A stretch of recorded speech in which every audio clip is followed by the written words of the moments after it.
It's where the funniest things happen when I record these videos. My cat would never get stuck in the basement except for when I'm recording a math lesson.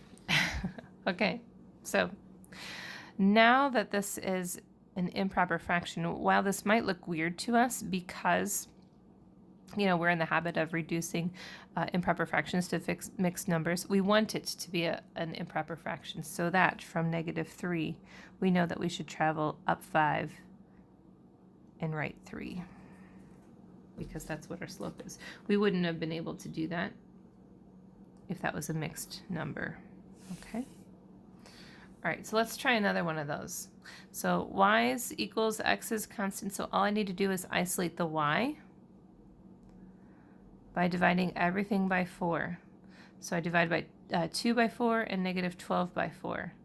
So 2 over 4 x's, negative over positive is a negative. 12 over 4, oops, which, can't that be simplified? That should have been 3. And look, can't this be simplified? 2 over 4 is 1/2 x minus 3. So there's the negative, and the 1 over 2 for the slope. Now let me show you this cool mathematical magic. This is the sort of thing that makes me kind of really appreciate math. Up here, my slope was 2 over 4. If I had gone up to 1, 2, 3, right 4, that would have been another intersection point, right? Up 2, right 2, up 2, right 2. So they're all part of the same line. Up 2, right 2, up 2, right 2, up. And I think my line is a little bit goofy because I didn't use a straight edge. If I had done that a little bit better, you would see that the slope of 1/2 is the same as the slope of 2/4 and 3/6 and 4/8 and 5/10 and all of those, because when you simplify them, you get them down to 1/2. That's just kind of an aside. Okay, so again, isolate y by dividing everything by 5. Y equals, now what do I do with x over 5? Well, consider how many x's are over 5. A singular x, or one x, is over 5, so we can do 1/5 x plus 7. Intercept is 7, 10, 9, 8, 7, and a slope of 1/5. 1, 2, 3, 4, 5. Okay, so you can connect the points with a straight edge from one side of the coordinate plane to the other. And there we go. All right, 3 more. Okay, even bigger. I hope you can see things. I'm gonna try not to lose you too much here. So I have the y, then the x in front of it. This x needs to move. So the reverse of a positive x is a negative x. What I do on one side, I do to the other. 4y equals, I cannot subtract 7x from 16. Some people like to do the 16 minus 7x.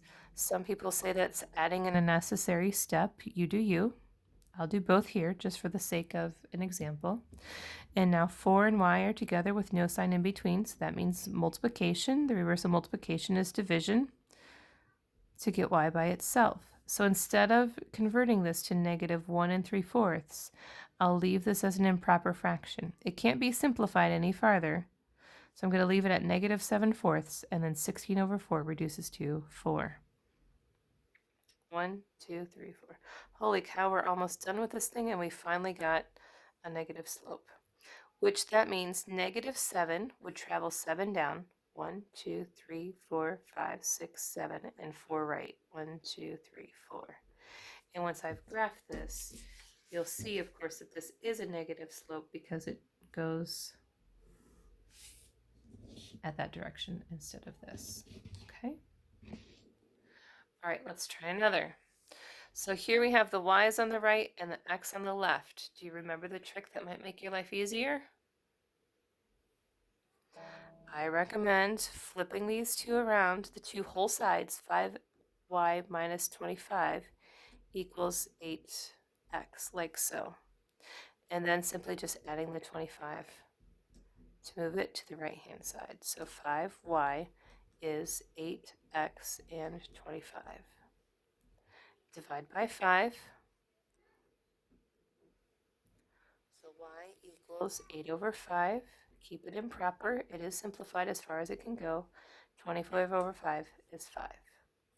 1, 2, 3, 4, 5. My slope is 8 over 5. It's positive, so that would be up 8, right 5. But as you'll notice, I run out of places to go after 5. So remember, the opposite of up and right is down and left, and it will produce the same outcome for you. So instead of going up 8 to right 5, you can go down 8, left 5. And you'll still have the same positive slope. And it'll still be accurate because you're using the coordinate plane and not just guessing when you go off the coordinate plane.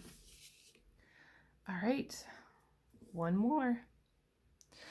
So yeah, I think I'm going to flip this one too, because the y's have to come over here, the constants have to come over here. So 3x plus 9y equals 27. This is just a process of, chipping away one little thing at a time. I have to move my x's over. So 9y is negative 3x plus 27, and divide by 9. Hopefully by now you have a preference on if you like to do the one line or if you like to do division under every term. 3/9 of an x plus 3. Now, do you see something there that would maybe benefit to rewrite? 3/9 is the same as 1/3, so negative 1/3 x plus 3. And we're going to simplify the slope, but when see, these are both divisible by 3. 3 and 9 are both divisible by 3, so it becomes 1/3. We do not change our intercept. The intercept stays the same. We're crossing the line in the same place. The slope is just being represented with different numbers, but it's the same slope. And I'll show you here. It's either up 1, left 3, or down 1, right 3.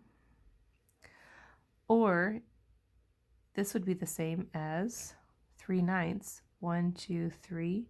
1, 2, 3, 4, 5, 6, 7, 8, 9. Do you see how they all form the same line?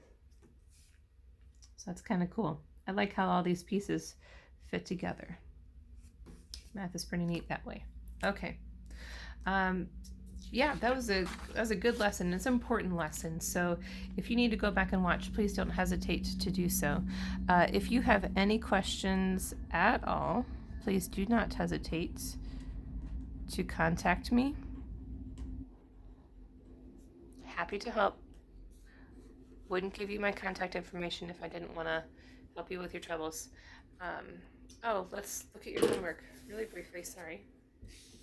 So your homework has only 6 questions, and so you will find that your homework aligns with your notes. Not perfectly, of course. I don't want to give you the answers, but they tend to follow kind of the same patterns as the notes, and also in the same order, so you can use your notes to help you as you go. So that's meant to be a benefit to you.